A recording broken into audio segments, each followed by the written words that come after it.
جب سونے اور چاندی کے بارے میں آیت اتری تو لوگ کہنے لگے کہ اب کون سا مال ہم اپنے لیے رکھیں، تو عمر رضی اللہ تعالیٰ عنہ نے کہا میں اسے تمہارے لیے معلوم کر کے آتا ہوں، اور اپنے اونٹ پر سوار ہو کر اسے تیز دوڑایا اور نبی اکرم صلی اللہ علیہ وآلہ وسلم کے پاس پہنچے۔ میں بھی آپ کے پیچھے تھا۔ انہوں نے عرض کیا اللہ کے رسول ہم کون سا مال رکھیں؟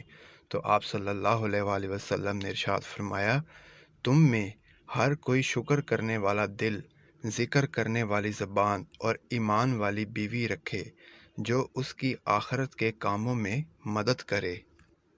رسول اللہ صلی اللہ علیہ وآلہ وسلم نے فرمایا مومن مرد اور مومن عورت کی جان، اولاد اور مال میں آزمائشیں آتی رہتی ہیں، یہاں تک کہ جب وہ مرنے کے بعد اللہ تعالیٰ سے ملاقات کرتے ہیں تو ان پر کوئی گناہ نہیں ہوتا۔